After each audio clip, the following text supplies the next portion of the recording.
Merci d'avoir fait le déplacement. Alors,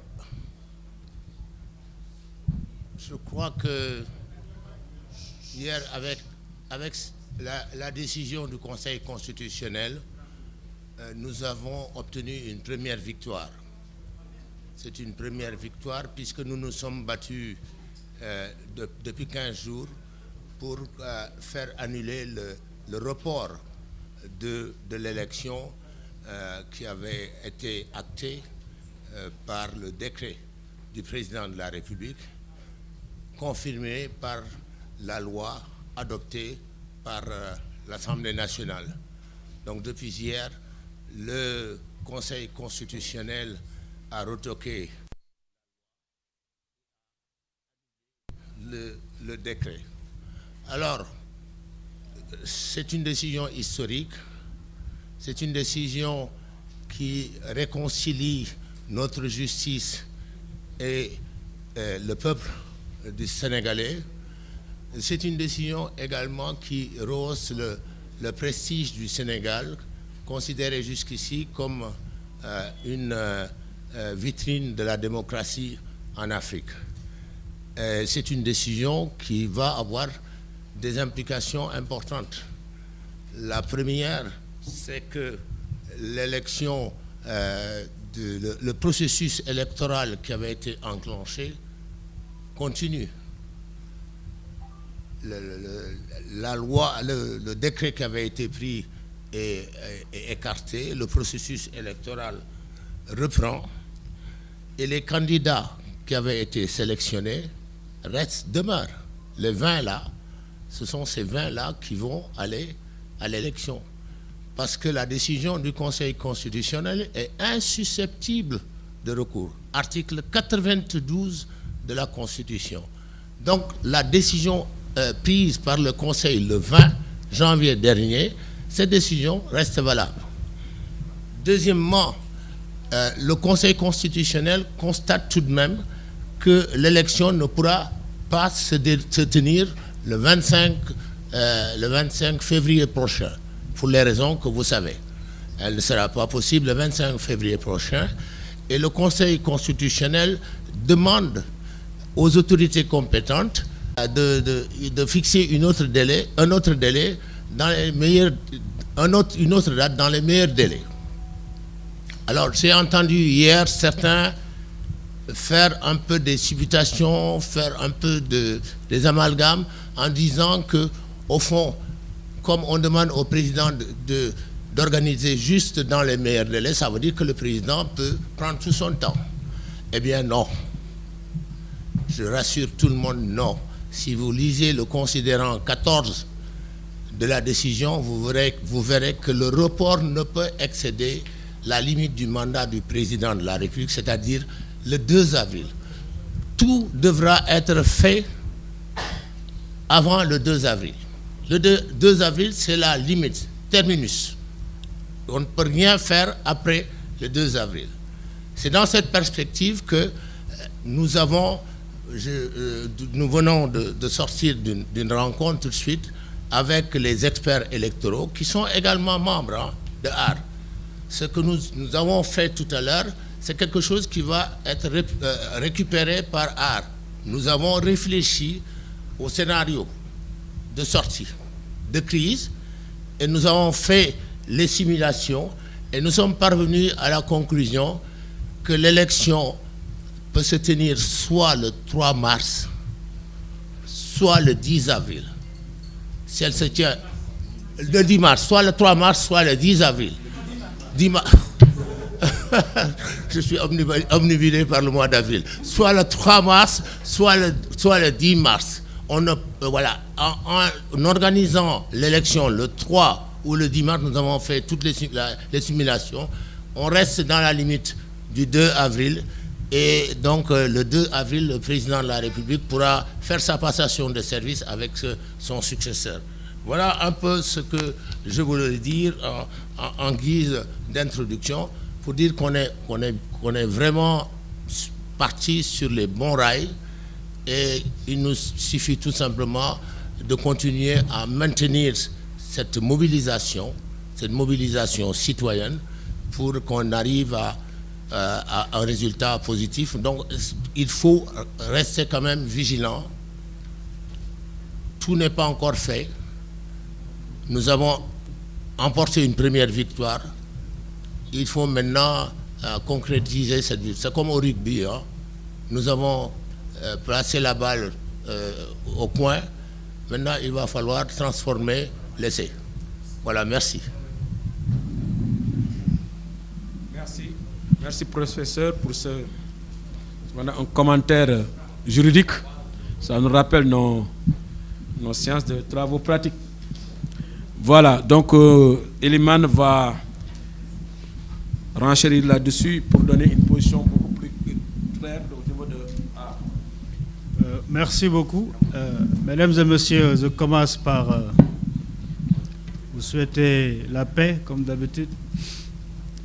On souhaite cette même paix à notre pays, le Sénégal, parce que c'est dans la paix que nous sommes en mesure de faire évoluer ce pays, de le faire avancer et de garder l'espoir que nous avons pour des lendemains meilleurs.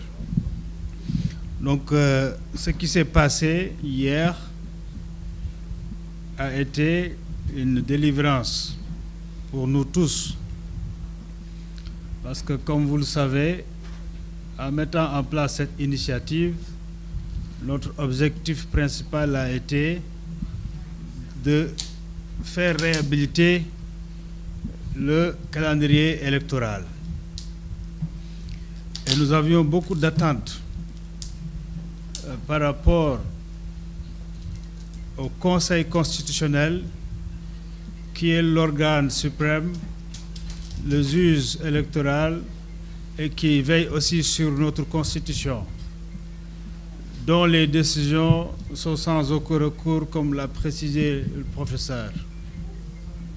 Nous n'étions pas totalement confiants, mais le travail qui a été fait ici, surtout avec les juristes qui ont été invités par le professeur à nous rencontrer, et que ce jour-là a été suggéré de faire sortir une tribune importante de grande sommité sur le plan des sciences juridiques. Ça, ce n'était pas pour les citoyens, mais c'était surtout pour les juges du Conseil constitutionnel. Parce que nous savons qu'à côté, d'autres constitutionnalistes du même rang étaient en train de falsifier le droit, et ce qui pouvait également influencer les juges du Conseil constitutionnel. Ça, c'était un acte, je crois, très important qui a été fait et pour lequel nous avons aussi contribué. Et nous remercions encore le professeur Babacar Gueye et ses collègues qui ont accepté de faire cela, et ça a été très utile. Le 10 mars, nous n'avons pas encore atteint notre objectif. Ce qui fait que nous restons debout avec le peuple sénégalais pour que cette souveraineté qu'on a tenté de lui...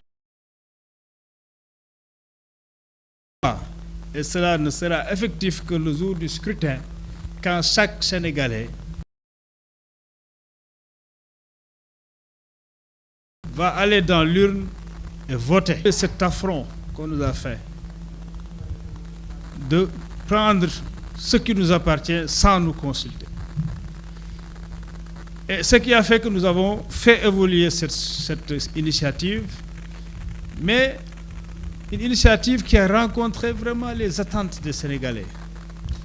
Ce qui justifie le ralliement de presque dans tous les secteurs, les organisations les plus importantes, pour dire ça, nous aurions pu le faire, comme vous avez commencé, on le fait ensemble. C'est ça qui fait finalement cette plateforme. Mais on n'a jamais eu l'occasion de montrer cette plateforme. Parce qu'on entend parler de cette plateforme, mais il faut qu'aujourd'hui, le monde entier et le Sénégal sachent qui sont vraiment ces Sénégalais qui sont mobilisés comme un seul homme pour agir ensemble, pour arrêter ce forfait qui était en train de se perpétrer chez nous. C'est pour cela que nous avons souhaité avoir de confirmer et réaffirmer son engagement pour qu'on puisse encore davantage nous donner les mains pour agir comme un seul homme. Comme nous l'avons dit, xalaat doo fi jaar bu ñu ko waxee nag mooy jàpp loolu moo fi am nga ne xalaat ma nir baajo ñu koy waxee. Voilà, donc voilà qu'on le fasse aujourd'hui. Parce qu'on a décidé de faire une marche demain. Mais avant demain, le premier jour qu'on avait décidé de le faire, c'était le mardi.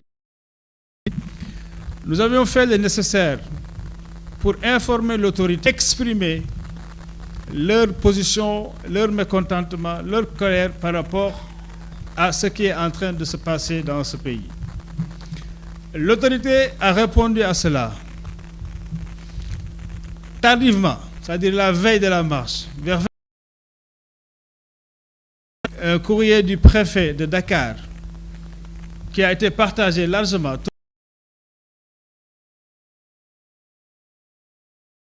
L'alibi qu'il avait donné de ne pas nous permettre de faire notre marche, c'était sur l'itinéraire. Parce que nous sommes signataires avec le professeur de la lettre. Le préfet nous a reçus, nous avons échangé. On lui a dit, monsieur le préfet, nous voulons comprendre. Vous avez écrit, mais nous voulons comprendre parce que tout le monde sait qu'ici dans Dakar, il n'y a aucune artère qu'on peut fermer sans que ça ait des impacts sur la circulation. Mais comme c'est ainsi, nous acceptons votre décision, mais essayons de trouver une solution. Parce que cette marche, nous comptons la tenir. Parce que c'est notre constitution qui nous donne le... Il y a aussi un règlement que nous voulons bien respecter parce que nous sommes des légalistes. Alors, c'était BRT, bon, jusqu'à ce qu'on tombe d'accord sur cet axe-là qui a été finalement retenu, à savoir le rond-point Cyprès ici, jusqu'au rond-point Liberté 6. Alors, donc, cette marche-là, depuis, nous sommes résolus à la tenir. À ce jour, nous n'avons pas encore reçu le courrier du préfet, mais nous avons pleine confiance que son courrier arrivera et il sera positif, qu'il ne va pas interdire cette marche. Mais dans tous les cas, nous avons retenu de faire cette marche demain matin et donner rendez-vous à tous les citoyens sénégalais, en commençant par nous qui sommes là, partie prenante de cette initiative, pour mobiliser nous pour faire cette marche. Certains disent, est-ce que ça vaut la peine de maintenir cette marche depuis que le Conseil constitutionnel a sorti sa décision? Nous disons l'objectif, tant que la date... Donc il faut rester debout, mobiliser jusqu'à ce qu'on atteigne cet objectif. Ça, c'est un... Il y a un autre élément important qui nous rattrape. C'est-à-dire que, parce que tout le monde commençait à douter de l'état de justice. C'est important. C'est de la même façon que nous devons confirmer que dans ce pays, la liberté d'expression citoyenne, elle aussi existe. Et c'est cela aussi, l'autre élément, en maintenant cette marche et en la faisant. Même si cette marche doit se transformer en une fête de la démocratie, qui nous permettra à l'occasion de féliciter le Conseil constitutionnel pour la posture responsable qui a été tenue, c'est celle qu'il fallait avoir. Ce sera la fête de la démocratie demain, pour dire nous sommes debout là, peuple sénégalais, pour nous faire entendre. Nous sommes debout là pour montrer que la démocratie c'est l'affaire des peuples et ce peuple-là doit toujours s'exprimer tant qu'il le faut. Donc, cette marche-là, nous devons la tenir, ne serait-ce que pour cela, de la façon la plus pacifique possible. On a dit silencieuse, on a prévu beaucoup de messages à montrer sur des pancartes, transférer, peuvent les imprimer par eux-mêmes ou bien les transférer à nos services pour